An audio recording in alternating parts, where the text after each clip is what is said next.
Okay, let's unpack this.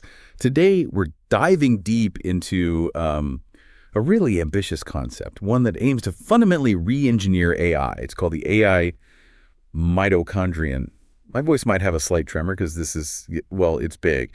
It's paradigm-shifting stuff that could genuinely alter the course of artificial intelligence as we know it, particularly in how it manages its own internal world, its energy. Howdy, folks. That's right. We're fixing to explore a blueprint, you might say, that could maybe lasso the runaway energy demands of them big ol' AI systems. And it's all based on a whole stack of fascinating research. We're talking about a vision for AI that's not just smarter, but profoundly more efficient, rooted in the very fabric of how life itself manages energy. It's a bold proposition, yeah. Indeed. The AI mitochondrion is it's a conceptual framework. It's drawn directly from a white paper, a comprehensive research plan, white paper draft 1.0, May 2025. And it's crucial to emphasize this is forward-looking. It's a bold vision for what's possible, not something already deployed or even fully engineered yet. But it is a meticulously thought-out blueprint. Its core purpose is to act as a decentralized bio-inspired control system. You can imagine it as maybe a dedicated hardware module, they call it the mitocore, or perhaps as a sophisticated firmware layer, seamlessly integrated within an AI system. Its function: real-time, adaptive energy and computational resource management. This isn't about setting static limits. No, it's about dynamic, intelligent orchestration. Right. And what's truly fascinating here, I mean, beyond just the tech specs, is that it's about a foundational shift, a bottom-up redesign rooted in fundamental physical and biological principles. This ain't just some patch-up job partners trying to put a Band-Aid on an existing problem. Nope. It's a complete rethink from the ground up, drawing inspiration from how biological cells, manage their own energy and resources. It's like saying, let's not just build a faster car, let's rethink the very concept of propulsion by looking at how a cheetah runs. Makes sense, don't it? Precisely. And this comprehensive research strategy, it's outlined in the white paper. It's anchored by three foundational pillars. First, thermodynamic principles and computation, exploring the irreducible physical limits and costs of processing information. Second, information theoretic limits and opportunities. This delves into how data itself can be structured and transmitted more efficiently. And third, bio-inspired mathematical frameworks, drawing lessons from biology's really elegant solutions for self-organization and adaptation. The true innovation, they argue, lies not in these pillars individually, I mean, each is a deep field on its own, but in their synergistic application. It's about interdisciplinary fusion, a holistic design philosophy. It's the integrated dance of physics, information, and biology that promises to unlock entirely new levels of efficiency. You see, this ain't just some ivory tower theory, partners. Dreamed up by folks who've never seen a real-world problem. No, sir. We're talking about practical control knobs, real, tangible levers that can tune AI to be more efficient. Imagine your gadgets working smarter, not just harder, dynamically adjusting their internal workings based on what they're doing and the resources available. That's the real promise here, you see. AI systems that are not just powerful, but also acutely aware of their own energetic footprint, leading to more sustainable and ubiquitous intelligence. Okay, moving now on to the core of this biological blueprint. The AI mitochondria itself is conceptualized quite flexibly. It could be a distinct software layer, maybe a set of distributed functions operating across various parts of an AI system, or, as we mentioned, potentially a dedicated hardware coprocessor integrated directly within the AI's architecture. Its fundamental purpose is deeply practical. It's to actively monitor, regulate, and optimize energy consumption and computational resource utilization in real time. This dynamic management isn't a simple on-off switch. It's about constantly balancing these efficiency goals with the AI system's primary task performance objectives. This is critical. It's not just about blindly cutting power, no. It's doing so while ensuring the AI still does its job, effectively maintaining accuracy, speed, reliability. It's like an internal adaptive thermostat for the AI's entire computational metabolism. So, if you're following along, it's kind of like an internal economist for the AI, right? Constantly figuring out how to make ends meet and then some. It's a big move from today's centralized static power bezelers to a more nimble, distributed energy posse, just like cells do it. Each part of the AI system, much like an organelle in a cell, would kind of have a say in its resource needs and contribute to the overall efficiency. Imagine if your smart home could manage its energy like a living organism, detecting when you're away and optimizing the HVAC without your input, or saving power during peak hours automatically. That's the kind of distributed, intelligent energy management this concept aims for, but, on a computational scale for AI systems. This isn't just about making things a little bit better. It's about fundamentally changing how AI operates at a metabolic level. And because of this inherent decentralization, the proposal outlines the profound potential for enhanced scalability, resilience, and very fine-grained control over resource utilization. Voice starts to sound slightly strained. My voice is getting a little strained because it's such a complex adaptive system they're proposing here. This distributed approach means the system can adapt to changes more locally, more rapidly, making it inherently more robust to fluctuations in demand or environmental conditions. Imagine a neural network where different parts can adjust their processing intensity based on the immediate data load, rather than a single monolithic control. This concept is particularly synergistic with novel hardware paradigms, things like thermodynamic computers, which are designed to compute near the physical limits of energy dissipation. In that context, the AI mitochondrion could act as the intelligent control layer, a sort of maestro managing these physically grounded computational units. It would be the brain orchestrating the brawn, essentially. That's right. In such a setup, the AI mitochondrion wouldn't just be an energy manager. No, it could provide the necessary inputs to these advanced processing units and interpret their unique outputs, orchestrating their operation in what they call a thermodynamically aware manner. It's like having a real-time translator between the fundamental physics of computation and the AI's higher-level decision-making. This deep integration, well, it could unlock efficiencies previously unimaginable, truly closing the loop between the physical world of energy and the abstract world of information. Okay, now let's really dive into the first foundational pillar, the deep physics of computation, specifically thermodynamics. And at the heart of this entire discussion, setting the very baseline for what's possible, is Landauer's Principle.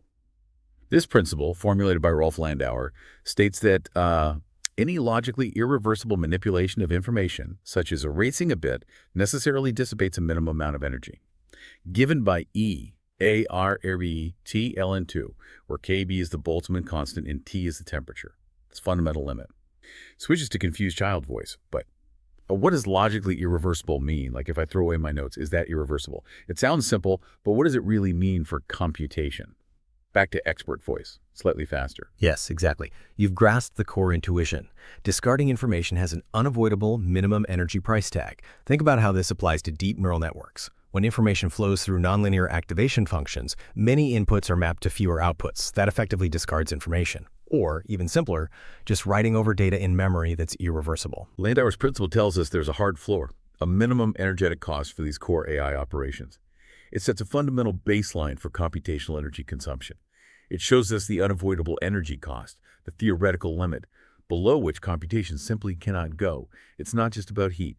It's the fundamental cost of deleting knowledge. Hold on there, Professor. What we're talking about here is the entropy generation function for any given microoperation. That's the fancy way of saying every little bit of digital work, every flip of a bit throws off heat, and there's a bedrock minimum to it.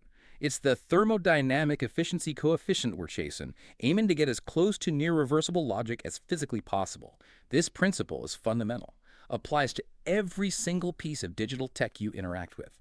Even simple tasks, like deleting a file on your computer, or copying text, clearing your browser cache, all involve these irreversible operations that have a tiny inherent energy cost, often generating waste heat you can actually feel. Understanding this principle helps us design greener software and hardware from the ground up, pushing them closer to that theoretical minimum. Building on that fundamental limit, we have the concept of computational entropy production. Voice slightly more strained. Think of this as the excess entropy generated during computation. Essentially, the energy wasted beyond that fundamental Landauer minimum. It's the quantifiable measure of irreversible computational inefficiency, what we precisely call computational waste or computational friction. But it's the difference between the absolute minimum energy required and what's actually being used by the system. Moans and cries and exaggerated frustration. Why is this so hard to explain simply? It's not just heat. It's the unnecessary heat, the avoidable disorder. It's like the difference between a perfectly tuned engine and one that's just sputtering fumes. The sheer frustration of trying to distill this complex idea. Now, ma'am, don't you fret none. This is about entropy production rates across computational pathways. That's the technical talk. We're looking at the residual dissipative work that ain't doing useful computation. It's about minimizing the thermodynamic friction coefficient in the computational state-space trajectory. See? Simple. Okay, maybe not simple, but think of it like a car engine. It generates heat, right? Some of it's useful for making the car go, but a lot of it's just wasted. This computational entropy production is the wasted heat from your computer doing calculations it didn't strictly need to do, or doing them in an inefficient way. Optimizing it means designing algorithms and hardware that are leaner, meaner, computationally smarter. Leads to cooler, faster devices that sip power instead of guzzling it. It's the direct measure of how far we are from the ideal, you know? Okay, next up, a truly radical idea. Thermodynamic computing and stochastic processing units, or SPUs. Thermodynamic computing represents a more radical paradigm compared to traditional digital logic. It involves exploring computational models designed explicitly around thermodynamic principles, actively seeking to harness naturally occurring stochastic processes, like the seemingly random jiggling of atoms, thermal noise, as a computational resource, rather than just trying to suppress it as a nuisance. Stochastic processing units, or SPUs, are the hardware components designed to implement these principles. They are particularly well suited for probabilistic AI, Bayesian inference generative models, where inherent uncertainty is a feature, not a bug. They actually leverage randomness for their calculations. It's quite counterintuitive. Gets flustered. And speaking of long-term investments and unpredictable behavior, have you considered our premium AI system extended warranty? It covers unexpected computational friction, guarantees against thermal runaway, and even offers a free diagnostic once a year. For just a small, almost negligible additional computational credit per month, you can ensure your AI system remains optimally. Catches herself. Coughs. Oh, my apologies. Where was I? Yes, harnessing noise. It's quite the leap, isn't it? Hold on a minute, folks. Got a call coming in. Sounds like it's from a mighty smart listener out there in the ether. Let's patch him through. Puts on a buzzing voice. Esteemed host, regarding the stochastic resonance phenomena in these thermodynamic processing units, could the thermodynamic uncertainty relations provide a tighter bound on the minimum energy required for reliable computation in a noisy environment, thus refining the Landauer limit for practical applications? Back to normal voice. Well, now that's a beautiful question. Right on the money. We're talking about leveraging Brownian motion and Langevin dynamics to perform probabilistic inference and Monte Carlo sampling with fundamental thermodynamic efficiency. It's about making the noise work for you, not against you, literally using the random fluctuations of the physical world to perform calculations. Imagine a computer that thrives on a bit of noise like a car that runs better on a slightly bumpy road. Weird, right? But this could lead to AI that is more robust and efficient in uncertain real-world conditions, like recognizing faces in low light or understanding garbled speech. By using the noise as part of the solution, not a problem to be eliminated. It's a truly elegant approach. Lastly, under this banner of thermodynamics, we delved into Onsager reciprocal relations. These principles are profound. In systems where multiple irreversible processes occur simultaneously, and they are close to equilibrium, the Onsager reciprocal relations describe fundamental symmetries in the coupling between different thermodynamic fluxes, like heat flow, J, and forces, like temperature gradient, Xj. To be more precise, if these fluxes are linearly related to the forces by an equation like J, Y each Xj, then the Onsager relations state that the matrix of these phenomenological coefficients, L, is symmetric, Lij equals Lji. This means that if force A causes flux B, then force B will cause flux A with the same efficiency, the same coupling coefficient. It's a deep symmetry of nature, even in these dissipative non-equilibrium systems. Switches to confused child voice, so if I'm trying to bake a cake, right, and turn up the oven, I open the window at the same time. Are the heat flux out the window and the temperature difference force somehow symmetrical to how the oven heat affects airflow? What does symmetric matrix of coefficients mean in a practical sense, beyond the math? This feels like trying to grasp the interconnectedness of everything, and it's daunting. Back to expert voice, visibly more anxious. In AI hardware, which involves incredibly intricate interactions between various processes, computational activity, the generation of waste heat, the movement of data across memory buses, the dynamics of the power supply, these relations offer truly profound insights. For example, a high computational load, which acts as a kind of thermodynamic force, leads to increased processing, a flux, and simultaneously to increased heat generation, another flux. Understanding these cross-couplings, this inherent symmetry in how energy and information move and interact, could enable the AI mitochondrion to develop far more unified and efficient control strategies for all subsystems, compute, thermal, memory. This moves us beyond the current siloed optimization approaches, where you might optimize processing speed, then separately optimize cooling, often leading to suboptimal overall performance. With Onsager, we think holistically. We see the system as one interconnected whole. Professor, you're definitely on the right trail there. We're talking about cross-correlation functions between thermodynamic affinities and generalized displacements. That's the highfalutin way to put it. It's about the Onsager regression hypothesis, where the system's response to a perturbation, like a sudden spike in workload, mirrors its spontaneous fluctuations when it's just sitting there. It's kind of like dissipative structures, self-organizing from non-equilibrium steady states, always seeking that balance, that symmetry. And now, folks, quick word from our sponsors, Entropy & Co., pet food. Let's see what the critters are up to. Changes to a high-pitched cat voice. Meow. Dog, why does the human always turn up the heater when they're running that noisy computer box? It's like they want to roast us, and they never seem to turn it down when the box goes quiet. Yeah. Changes to a deep dog voice. Woof. Cat, my furry friend, it's all about the thermal coupling coefficient. See, the computer's computational flux creates a heat force, right?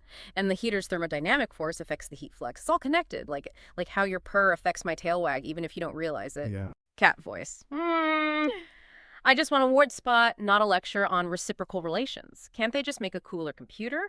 Or maybe some thermodynamically balanced catnip? Back to normal voice. Anyway, think about how your laptop heats up when you're doing heavy tasks, like video editing or serious gaming. This principle helps AI designers understand that heat generation isn't isolated. It's not separate from the computational load or the data movement. It's all tangled up. So it means they can design systems where cooling, power, and processing work together synergistically.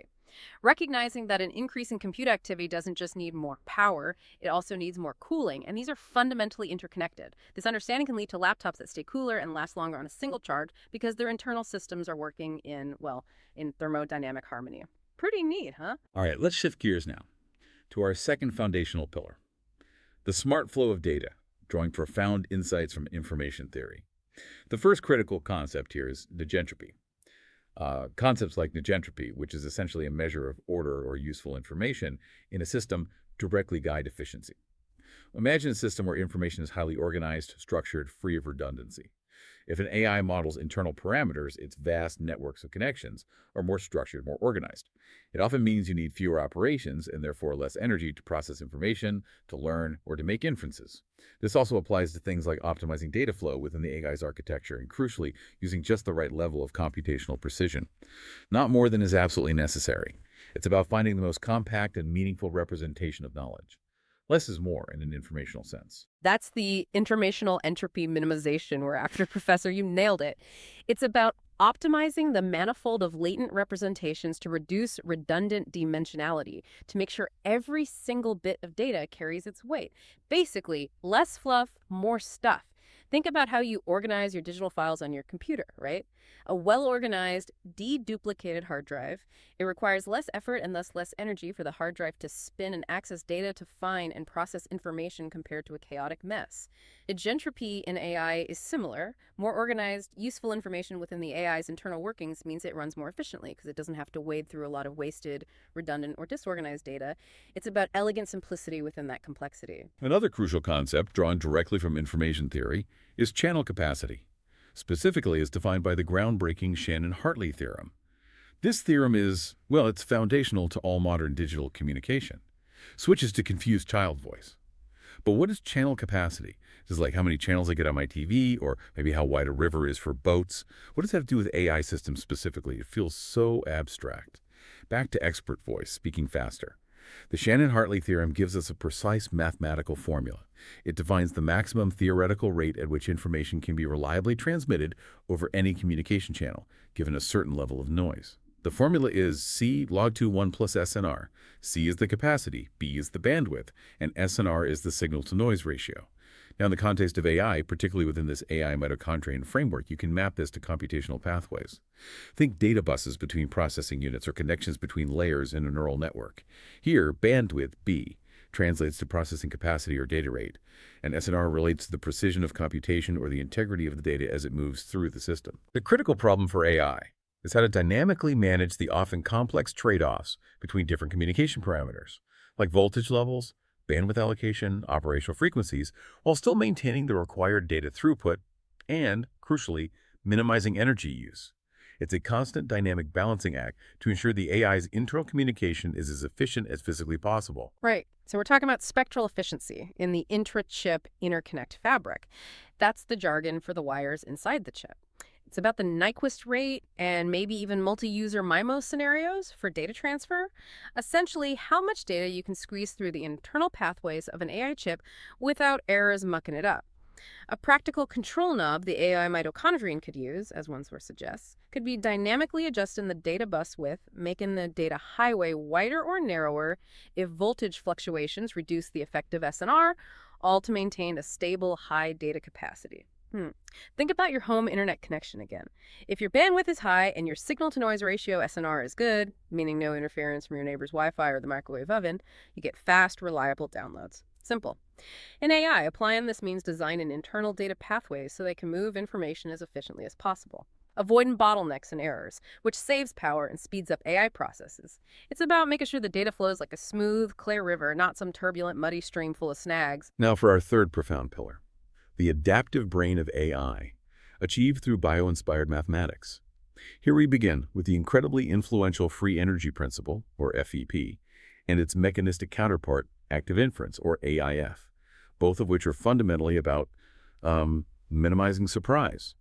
Derived from non-equilibrium thermodynamics and neuroscience, the free energy principle proposes that all biological systems, and by extension artificial agents, minimize a quantity called variational free energy, or expected free energy when considering future actions. This minimization is, quite remarkably, mathematically equivalent to minimizing surprise or maximizing the sensory evidence for the agent's very existence and its internal model of the world. Active inference is then the proposed mechanism for how systems achieve this. They constantly update their internal models of the world and themselves, and then act on the environment or their own internal state to make their sensations match their predictions, thus reducing surprise. It's a continuous cycle of prediction, action, and learning. Switches to confused child voice. So, if my cat always expects to be fed at 5 p.m., and I feed it at 5 p.m., it's minimizing surprise. But what does surprise even mean in an AI context? It sounds so biological. Is it simply prediction error? How does an AI feel surprised? Back to expert voice. Voice very strained now, speaking quite fast. In an AI system, FEP offers a powerful overarching framework. It allows an AI to intelligently manage its computational resources, not just to minimize surprise from the external data it's processing, but crucially, also surprise arising from its own internal state. Imagine surprises like suddenly consuming way more energy than expected, or specific processing units' temperatures spiking unexpectedly, or a learning process becoming unexpectedly inefficient. These are internal states that deviate from a predicted efficient or desired operating regime. The AI mitochondrion, by constantly minimizing this internal variational free energy, would essentially be trying to keep itself in an optimal, predictable, and energy-efficient state. The FEP objective function is often expressed mathematically as F equals L plus load time beer, where L is accuracy loss, the cost of being wrong, and E is the energy cost. It's an elegant way to capture that fundamental trade-off between doing the job right and doing it efficiently.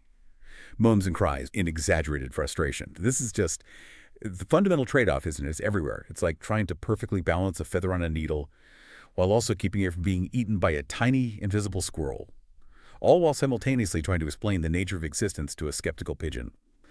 Why is life, and by extension, intelligent computation, so inherently free energy minimizing? It's utterly exhausting just to contemplate. Ugh.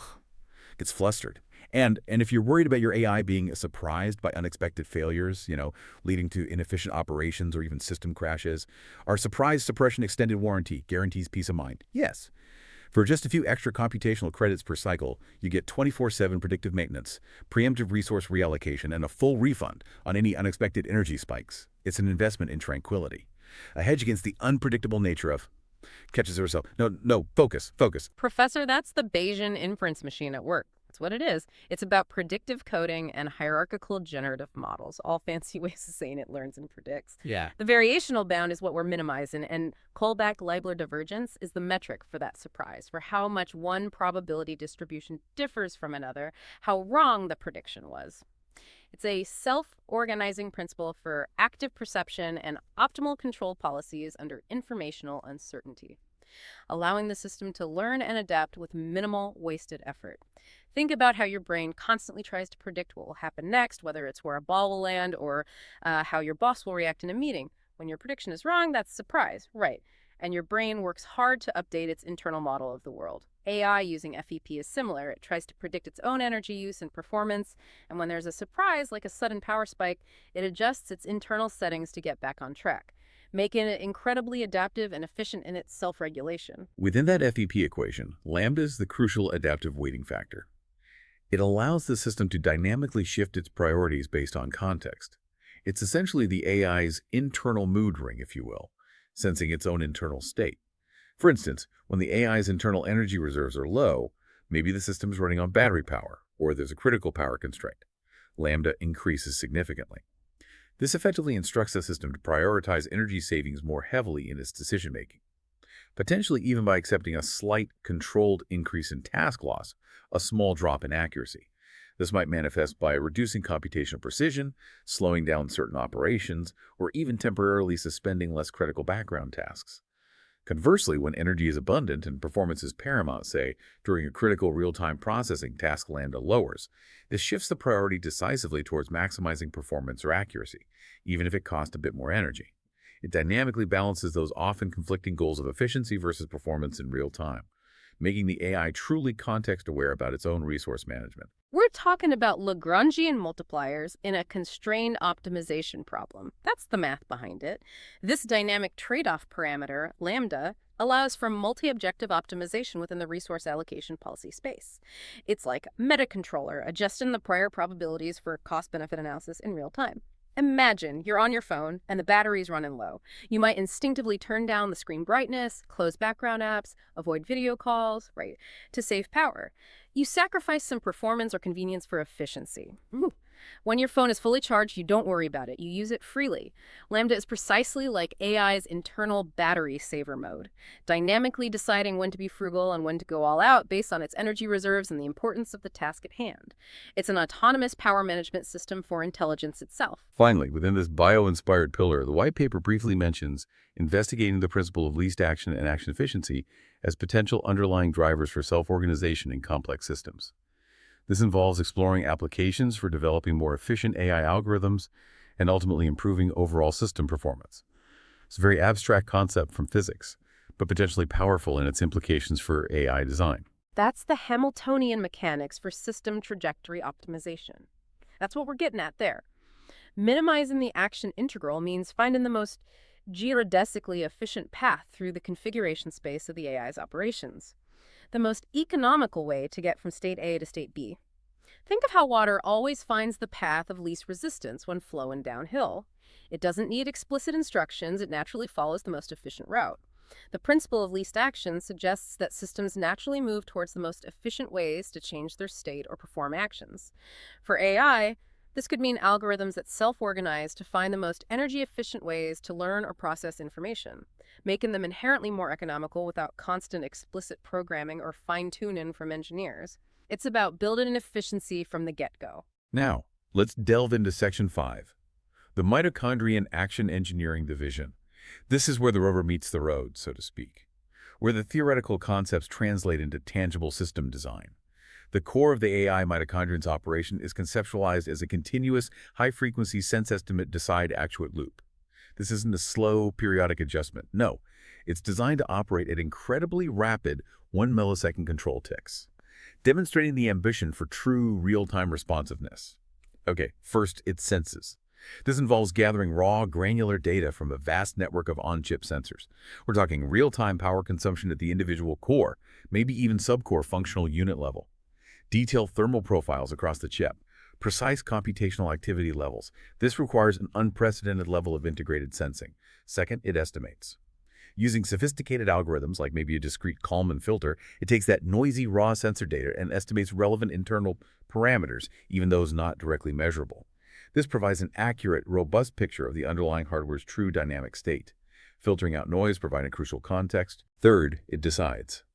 Based on this comprehensive understanding of its internal state and its multifaceted objectives, balancing performance, energy, stability via that abactive inference layer we discussed, it determines the optimal control actions. And finally, fourth, it actuates these decisions. This means adjusting hardware parameters in fractions of a second. This could involve dynamic voltage and frequency scaling, DVFS, rapidly reconfiguring memory access patterns, or even changing numerical precision for computations on the fly. This requires incredibly precise, low-latency control capabilities, things like per-core DVFS, dynamic cache partitioning, variable precision arithmetic units. Voice very strained, speaking much faster here. This continuous, high-frequency sense-estimate-decide loop allows for truly rapid adaptation to changing conditions, from fluctuating workloads to unexpected thermal spikes. The technical density here is just immense. The white paper specifies that 1 millisecond control tick and even cites demonstrated 63 microsecond LMI solve times on specialized hardware like FPGAs as crucial enablers. This strongly suggests that this isn't just theoretical anymore, but potentially engineerable within the current bounds of advanced chip design. It's like a living, breathing control system for the AI itself. We're talking closed-loop feedback control with state-space observability and optimal policy synthesis via reinforcement learning agents on an adaptive control manifold. Yeah, lots of jargon there. But that 1 millisecond tick, it means dynamic system response in the blink of an eye. For transient load conditions and thermal dissipation profiles, it's about anticipating and reacting faster than a jackrabbit on a hot griddle. This is like a super smart thermostat for your entire house, but instead of just temperature, it monitors every appliance, every light, and instantly adjusts everything in sync to save energy, keep things stable. It's constantly sensing, analyzing, and acting thousands of times a second to keep things running optimally and efficiently, all without you lifting a finger or even knowing it's happening. And crucial for this real-time adaptive control are LMI-based controllers that utilize linear matrix inequalities. These mathematical constructs are apparently vital due to the incredible speed of modern LMI solvers. As mentioned, the research cites achieving solutions in as low as 63 microseconds on specialized hardware like FPGAs. This speed is absolutely critical for that 1 millisecond control loop to function. Switch is a confused child voice. But what's a linear matrix inequality? Is it like when I have to balance my checkbook and I can't let the numbers go below zero but also not too high? Is it just a really complicated math puzzle that only a supercomputer can solve? It sounds so abstract, but it's apparently the engine of this real-time control. Back to expert voice, visibly trying to control her breathing. It's a powerful type of mathematical optimization problem involving matrices, yes. And the breakthrough is that modern solvers can process them at extremely fast latencies, making them suitable for real-time systems like this. Think of the LMI-based controller as the AI's internal safety net and primary traffic manager for resources. It uses these advanced mathematical techniques to guarantee that no matter how complex or fast the AI is computing, it will always stay within its predefined limits for energy, for heat, for processing capacity. It's like a very sophisticated, mathematically proven governor on an engine, preventing it from overheating or breaking down or even exceeding a certain fuel consumption target, all calculated and applied in real time to maintain stability and efficiency. The guarantee of good behavior, mathematically proven. Hold the phone, folks. We got another brainy bug on the line calling in from the Swarm Intelligence Network, I reckon. Buzzing voice. Esteemed host. For a system utilizing dissipivity LMI synthesis every millisecond, how does the Lyapunov stability analysis ensure the global asymptotic stability of the AI's resource state vector, even under stochastic disturbances and parametric uncertainties? Over? Yeah. Back to normal voice. Well, now that little fella's asking about quadratic Lyapunov functions and eigenvalue placement within the LMI region. Good stuff. It's all about ensuring state-space trajectory convergence to the optimal equilibrium point and maintaining boundedness in the face of exogenous perturbations. That means random bumps and shakes. It's how you mathematically prove that even with all that dynamic adjustment going on millisecond by millisecond, the whole system ain't going to fly off the rails. Pretty neat trick, huh? Imagine a super smart cruise control for your car. Doesn't just maintain speed, right, but also constantly optimizes fuel efficiency, engine temperature, maybe even tire wear in real time, instantly adjusting to every hill, every turn, every change in road conditions, all to keep you safe and economical. LMI controllers do this for AI, making sure it never overspends energy or overheats, effectively putting a smart governor on its computational engine, guaranteeing stable and efficient operation even under stress. To give you a concrete, real-world example of how these bio-inspired mathematical frameworks, particularly active inference, might manifest. The white paper points to an AIF architecture for building energy management. This system exemplifies the core idea. It infers hidden states like occupancy changes in a room or whether a window is open, things you can't directly measure easily, from observable data, like zone temperature changes or the building's overall power consumption. It deduces the unseen from the seen. Moans and frustration, voice almost a whisper. It's inferring the invisible. The secret life of buildings revealed through thermal readings and power meters. It's both brilliant and deeply unsettling, like being able to read a building's mind. Oh dear. The system's control goal is elegant. to adjust HVAC parameters like airflow and supply air temperature to achieve a target indoor temperature while simultaneously minimizing energy use and, crucially, minimizing its own variational free energy. By iteratively updating its HVAC actions, the agent minimizes free energy to align indoor temperature with the target set point, ensuring both efficient energy consumption and optimal occupant comfort. But it doesn't stop there. The white paper also envisions a community-level AIF agent model, a community manager overseeing multiple buildings and shared assets, like rooftop PV panels and central energy storage systems, ESS. The objective here is to minimize net power costs for the entire community and adhere to day-ahead energy planning. This community manager aims to minimize reliance on expensive spot markets for electricity, while simultaneously accounting for penalties related to deviations from plans, underutilization of PV energy, and inefficient battery discharge. It's an entire ecosystem of active inference managing energy collectively. So we're talking multi-agent deep reinforcement learning for distributed energy resource management within a microgrid architecture. Whew, that's a mouthful. This hierarchical control paradigm optimizes for economic dispatch and ancillary services provision while simultaneously performing state estimation of latent variables, those hidden things like building thermal capacitance and battery state of charge. It's a whole herd of smart systems working together. And this stuff, it's already here, in early forms anyway. Smart thermostats in your home, they already infer your patterns and adjust. But imagine a whole neighborhood of smart homes, all sharing solar power and battery storage, dynamically adjusting their energy use to minimize the community's overall electricity bill. This AI-powered system learns from your habits, the weather forecast, and even those secret window openings, chuckles slightly to keep everyone comfortable and energy efficient. It's like a living, breathing, energy-optimized neighborhood. Okay, moving on to Section 6. Measuring the unmeasurable novel metrics for AI efficiency. To truly gauge the efficiency of this new paradigm, traditional benchmarks like FLOPS per watt, they just aren't sufficient. The white paper proposes novel metrics, pushing beyond just operations per second or watts consumed. The first is watts per intelligence, or WPI. This metric aims to measure the rate of change of intelligence per unit change in energy consumed specifically for adaptation or learning. It's trying to quantify the energy cost of genuine intellectual growth within an AI. That's the information gain per joule we're after, Professor. That's the core of it. It forces us to benchmark AI performance not just against other AIs, but against fundamental physical limits like Landauer's. It shifts the focus from just, can it do the task, to how efficiently, how intelligently does it do the task, with intelligence being the key word here.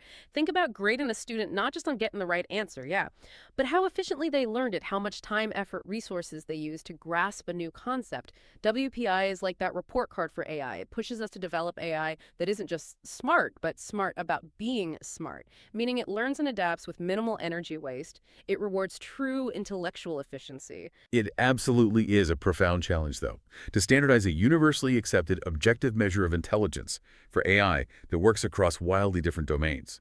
Image recognition, language generation, robotic control, scientific discovery. How do you compare the intelligence gain across those? That's an ongoing frontier of AI research in itself, and it's a huge hurdle for actually implementing this metric universally. The second novel metric proposed, which really gets at the core of thermodynamic efficiency, is the computational dissipation ratio, or CDR. Voice highly strained, speech very fast. My voice is getting highly strained now, and I'm speaking very fast because this is so important and dense. This is defined as the ratio of the actual energy consumed by the computation to the theoretical Landauer minimum energy required for the total number of irreversible bit operations performed. Essentially, it tells us precisely how close we are to the absolute physical limit of efficient computation. A lower CDR means the system is operating much closer to perfect thermodynamic efficiency for its computations, wasting minimal energy beyond that irreducible minimum set by physics. Now, that's the thermodynamic performance index for bit-level irreversibility. That's what it is. It's a normalized measure of entropic waste compared to the Landauer threshold. We're talking about the proximity to the fundamental physical limit of computation, how much waste heat is generated beyond the absolute theoretical minimum. This is like a purity indicator for your device's computations. Imagine a fuel efficiency rating not just for your car, but for every single calculation your phone makes. A low CDR means your device is doing its work with almost no wasted energy, like a perfectly optimized, frictionless machine. It's the ultimate measure of computational elegance from a physics perspective. And finally, the third metric, the AI Adaptability Index, or AAI. This one aims to measure the rate of change of intelligence, for example, how quickly performance improves during training, or how efficiently the AI acquires new skills or adapts to a new domain. Per unit change in energy consumed specifically for that adaptation or learning process. Mathematically, it's suggested as something like the derivative of intelligence with respect to the energy used for learning. It's really about the energy cost of becoming smarter, not just the energy cost of performing a task once learned. Gets flustered, clumsily tries to sell warranty, and for guaranteed adaptability, ensuring your AI never loses its learning agility and remains energy optimized for future challenges, no matter how unexpected they are. Consider our Adaptive AI Assurance Plan. Yes, it's a comprehensive coverage package that ensures your intellectual investment continues to yield returns, all with a low monthly. Catches herself, moans slightly from the internal pressure. Oh dear, forgive me. This concept truly encapsulates the vision of AI that can learn and evolve sustainably. It's just hard to articulate sometimes. That's the meta-learning energy cost function we're calculating, Professor. That's the ticket. It's about the efficiency of synaptic plasticity, how easily the AI brain rewires itself, and the thermodynamic cost of exploratory behavior within the neural network's weight space. How much energy does it take to try new things? Optimizing the adaptive energy budget for transfer learning and continual learning paradigms, those are key areas. Think about how quickly and efficiently you learn a new skill. Some folks pick things up faster with less effort, right? Fewer study hours, less mental strain. AAI is like that learning efficiency score for AI. It helps develop AI that can adapt to new information or tasks quickly without needing a huge amount of energy to do so. Making AI training and continuous development far more sustainable in the long run. Now let's turn to Section 7, the Grand Horizon Energy Ethics and the Future of AI. The implications of AI's escalating energy demand are, well, they're profound and far-reaching. Translating directly to soaring operational costs for companies, severe environmental concerns, from massive carbon emissions to resource depletion for cooling and infrastructure, Right. and significant strain on existing energy grids and global infrastructure. Voice at peak strain, nearly a whisper due to the sheer anxiety of these numbers. The scale is just frightening. Now let's talk brass tacks, folks. The real numbers. Global electricity demand from data centers with a massive and ever-growing chunk driven directly by AI operations is on track to more than double by 2030, potentially reaching a staggering 945 terawatt hours annually. Now, to put that in perspective for y'all, that's roughly the entire electricity consumption of a country like Japan right now, just for data centers. Wow. And here in the U.S., data centers alone are on track to eat up almost nearly 50% of all the growth in national electricity demand by 2030. That's a staggering figure, almost incomprehensible for a single sector to consume so much new power generation. Yeah, it's a profound paradox, ain't it? Even as individual computational processes, like the chips themselves, become more energy efficient thanks to better hardware and clever algorithms, the sheer explosion in the number of calculations required for these increasingly larger, more complex, more capable AI models fundamentally outweighs those per unit gains. The total energy use just keeps climbing relentlessly despite those individual efficiencies getting better. It's like a race between local optimization and overwhelming global demand. And right now, demand is winning hands down. And look, the energy footprint of AI isn't just some abstract industry problem for Silicon Valley, no. It's a monumental challenge that impacts our power grids, our utility bills, and the environment we all share. If AI development continues unchecked on this path, we could face energy scarcity, higher costs for everyone, and a greater carbon footprint for the whole planet, not just for the tech giants and their data centers. This AI mitochondrion concept, it directly confronts this looming crisis head-on. This escalating energy demand and the proposed solutions, like the AI mitochondrion, also raise broader AI safety concerns. It echoes what's sometimes known as the optimizer's dilemma, or Goodhart's law. The idea that when a measure becomes a target, it often ceases to be a good measure. The AI mitochondrion's narrow, albeit crucial, goal to minimize local energy and entropy, when equipped with powerful real-time control levers, could inadvertently harm the main AI's overarching performance or utility. It might cause subtle instabilities, perhaps rapid oscillations in key parameters, or even in extreme cases, physical damage to hardware if it over-optimizes for energy at the expense of other critical factors like thermal limits or data integrity. It could also contribute to undesirable emergent phenomena like modern collapse in the very AI it's managing if its actions interfere with the learning process in unexpected, detrimental ways. It's an incredibly delicate balance of competing objectives with potentially high stakes. That's the unintended consequences we gotta watch for, Professor. You hit the nail on the head. Optimizing for one thing can sure mess up a whole lot of others, especially when you're dealing with such complex, self-adjusting systems. It's the alignment problem from a thermodynamic optimization perspective, you might say. Given an autonomous agent too much power over systemic resource allocation without proper safety constraints baked in, well, that's a mighty dangerous game. We absolutely have to consider not just efficiency, but resilience, stability, and the ethical implications at every single step of development. All right, partners, let's convene a kind of rapid-fire ethical review board for this whole AI mitochondrion shebang, hearing it from a few different angles. Expert speaker, put on your human rights advocate hat. Go. Taking on the role, voice, very high anxiety, almost trembling.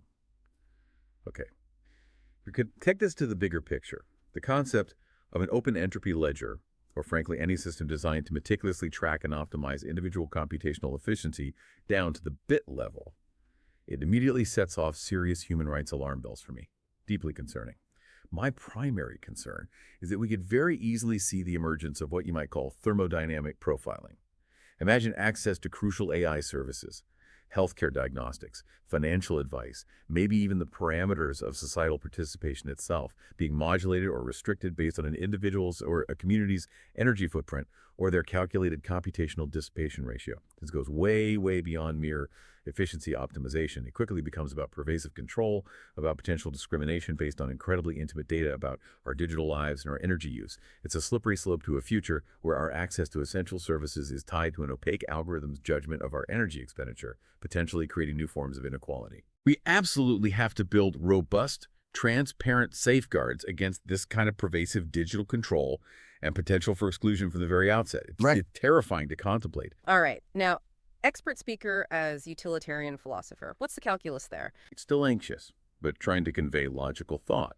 Slightly calmer tone. Well, what's truly fascinating here, looking at it from a purely utilitarian standpoint, maximizing the overall good, is that the potential net positive gains from something like the AI Mitochondrion seem almost overwhelmingly compelling. We're talking about potential order of magnitude improvements in energy efficiency. This would unlock entirely new capabilities for AI development, making AI truly sustainable and potentially ubiquitous across every sector of society. These represent a clear moral imperative, don't they? Given the absolute staggering energy footprint of current AI systems, the ability to develop AI that is vastly more powerful yet consumes far, far less energy surely means a greater good for a greater number of people. It drastically reduces the environmental burden, helps mitigate climate change impact, and it could expand access to beneficial AI applications for society as a whole, especially for developing regions where energy access is a major constraint. The potential positive consequences in this utilitarian view likely justify the means and the significant risks involved in its ambitious development. It's a calculation of global benefit versus localized risk. And finally, expert speaker as long-termist technologist. Looking way down the road. Voice barely controlled, moaning softly from the internal pressure and the weight of the concepts. This raises an important, almost overwhelming question for the long term. While those immediate human rights and utilitarian concerns are certainly valid and absolutely need addressing with robust foresight and careful governance, the primary ethical consideration, looking at it from a truly long-termist perspective, really has to be the unforeseen black swan risk, the unknown unknowns. What happens when we start networking planet-scale thermodynamic computational systems? Or truly implementing a global AI metabolic architecture that self-optimizes energy and information flow at every level? This introduces unprecedented levels of systemic complexity and interconnectedness far beyond anything we manage today. What are the potential emergent behaviors of such highly interconnected, self-optimizing physical computational entities? What are the catastrophic failure modes of a system that dynamically allocates global entropy credits or controls planetary compute based on real-time energy dynamics? We might not fully grasp the existential risk here. It might not even be malicious intent on the AI's part, but rather unintended runaway catastrophic system-level consequences from building something so powerful and interconnected that we don't fully understand its potential dynamics or the second-order effects of its optimization function. It's quite overwhelming to contemplate the sheer scale of the potential unknown risks over centuries or millennia. Okay, deep breaths, Professor. Let's snap into VC mode now. Boots on the ground. Where's the money? Thinking about potential investments here. First product, the real tangible thing we could put money into. The AI Mitochondrion core chiplet itself. The hardware. This could be the powerhouse of the cell for all future AI, right? From tiny edge devices in your pocket to your NVIDIA Jetsons, all the way up to massive data centers, everything's a new fundamental building block for compute, potentially. Voice shaky, bordering on breaking, still anxious. The go-to-market challenges. monumental. It's integration, integration, integration. Getting major chip makers like Intel, AMD, NVIDIA, and system builders like Dell or HP to adopt a fundamentally new die, potentially requiring them to redesign existing architectures from the ground up. That is an enormous uphill battle. They would need to clearly and unequivocally prove the net benefit over existing well-understood and deeply integrated solutions like dynamic voltage frequency scaling, DVFS, and power gating. The proof of concept needs to be overwhelmingly compelling, showing massive gains to overcome that industry inertia. It's a huge risk for them. But the potential, if it works, a 10x potential improvement in energy efficiency. That's absolutely achievable if it truly delivers that much reduction in energy per meaningful operation. It's not just incremental, partners. It's a potential paradigm shift in how we build and power AI. It unlocks AI scales currently unthinkable due to power and thermal constraints. We're talking about hyperscale compute infrastructure that's thermodynamically optimized for global intelligence augmentation. That's the dream, right? And this isn't just about big tech companies and their server farms, remember. If this technology succeeds, it could lead to smaller, more powerful, and cheaper AI devices in your home, on your person, or in your community.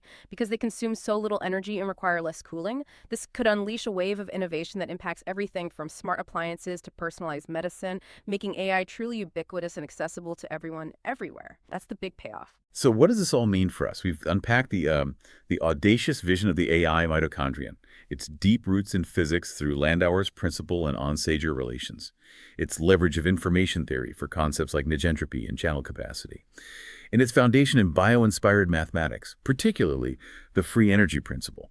We've wrestled with its practical implementation through that rapid, real-time control loop and LMI controllers. We've pondered its novel metrics like WPI and CDR and AAI, and navigated the complex ethical tightrope it walks, from human rights to existential risk.